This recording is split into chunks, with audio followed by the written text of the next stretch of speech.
I've really been thinking about what my social media is going to be here in the year 2026. Now that I'm finally feeling able to put myself back on camera. For so long, I just couldn't do it. I don't know what it was. And, I'm not one of those ones that doesn't like my voice, doesn't like to see me on camera. I'm kind of, I don't know, I'm okay with that. So it was really strange to me that I wasn't able to get on. But I think it was a sense of healing or something that I had to go through and just did not feel like I was ready to be exposed. Maybe I was in a chrysalis like a butterfly changing or something of that nature. But so now that I'm willing to get back out on camera, now the question is to do what? To do what A? And so many people, so many other creators and all love to them seem very, very focused upon statistics, numbers and minutes watched and all those types of things and all those metrics. And while I certainly think that's important, that's really not my what I'm going to focus upon, to be honest with you. I'm going to just focus upon being real and being authentic and hopefully being helpful. But at the end of the day, I'm not going to do things because they raise my numbers. I'm going to do them because I feel the passion and the spirit in my own heart, my own mind, and my own soul to do them. Because otherwise, energy absolutely shows up. You know what I mean? Energy is what I think. I mean, I could just sit here and go blah, blah, blah, blah, blah, literally. And if I was pushing the right out energy out into the world, it would have a greater change than if I said the most profound things. So I say all that to say that I really appreciate a lot of creators who nowadays are, going through the news and doing perhaps reaction videos to some of the most outlandish, crazy things that are happening in this, neo-Nazi Christian nationalist landscape that we're finding ourselves in. We're just, we are being asked to swallow all this stuff that we would have easily found abhorrent just a few years ago. And now just seems to be normalized. And we seem to have like no problem with the people who are who run, you know, the reins of the most powerful nation in the entire world, the world's ever probably seen. And now they're just able to give carte blanche to really just be and do whatever horrid thing they want to do, and they get to hide behind these different walls that have been created for them, with Christian nationalism and all these other things. And so while I appreciate them, that's not my vibe. And the reason it's not my vibe is, number one, there's some amazing creators out there who are doing some great work. And the other part is because I'm not able to handle the momentum and the energy of that. It tears me down. So amazing kudos to all those out there that are able to do that, like Christina Talks Tea, Herbaro's Culture, um, Tabitha Speaks Politics, Politics Girl. Some of these just amazing, and there's tons more, are able to show up and show up almost daily and really just talk about these issues and seem to be able to function as well.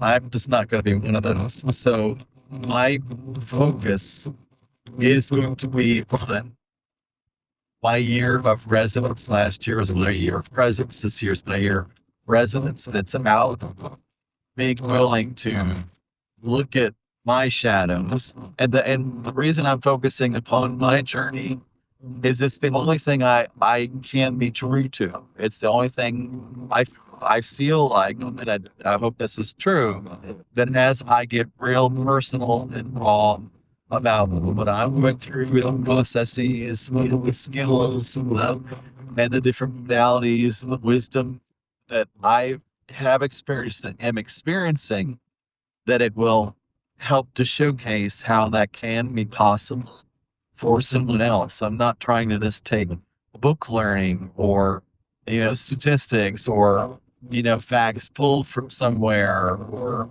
whatever from a book I read or, from a convention I went to or a retreat or something of that nature that I made very well.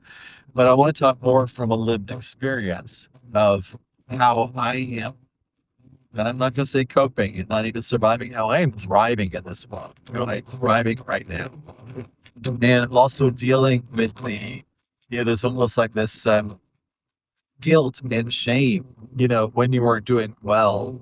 And I definitely experienced this with having an invalid brother who had to have 24/7 care, who passed away, actually, must be 2 years now ago because he passed away at the end of 2024.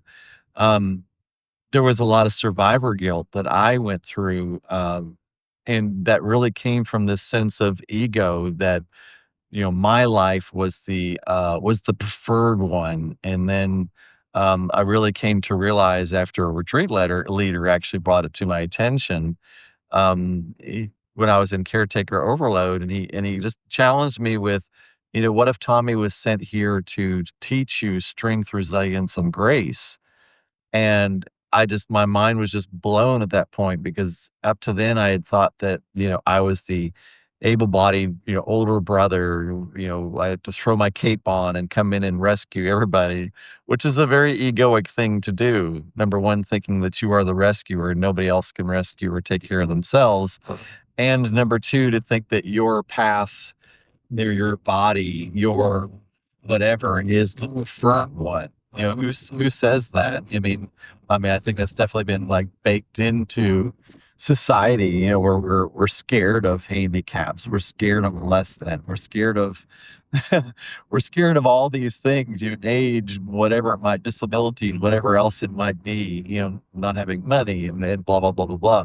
We're scared of these things and we fight against them and we see them as we even sometimes label them as evil. We sometimes label them as, just desserts for something you must have done wrong, or because of the color of your skin or the person or the people that you love or whoever, whatever silly, crazy thing that some people want to throw up there to make excuses for why someone might be having a hard time, and make themselves feel better in the doing of it. My frame is to step into authenticity. My frame is to step into a presence and a state of joy, really in every moment. Joy is actually our natural patterning. Now, that doesn't mean that happiness is our natural patterning. Happiness is more of an moment thing. Joy is more of an expression from your soul. Joy is just who we are. And it can express itself in happiness, but it can also express itself in tears. It can express itself in sadness. Joy has lots of different faces, but joy is very raw. Joy is very true, and joy is extremely powerful. And if we can learn to live from that that energy and that core of joy that is absolutely who we are, essentially, in a universal sense, nothing is impossible. And that's the other thing that I have learned, and maybe I should talk about my personal stories. I work with the angels. Dead people talk to me, but ugh, dead people are so problematic. Let me just tell you.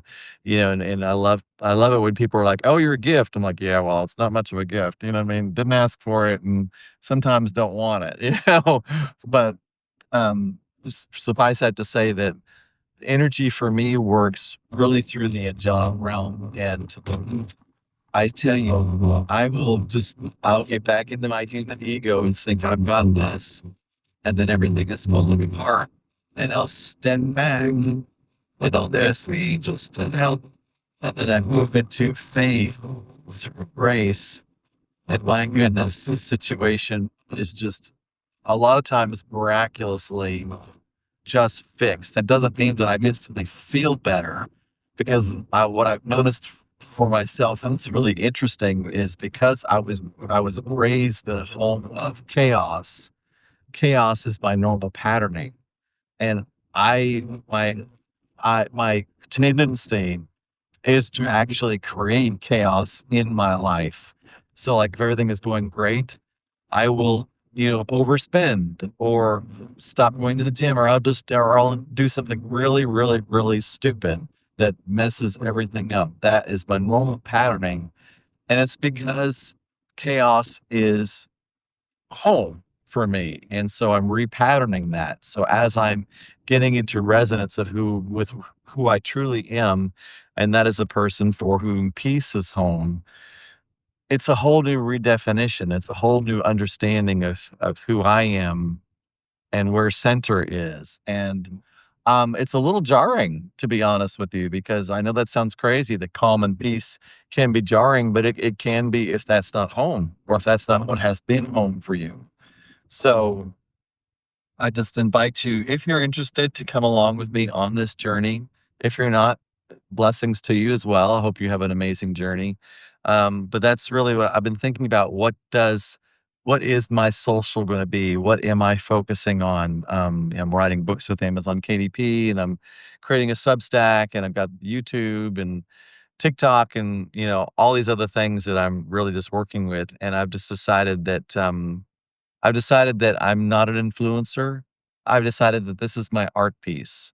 These different formats are my art piece, and really my life as a whole is an art piece. And I want to use it to empower myself, empower others, and really teach people how to step into their source of joy, which is never ending.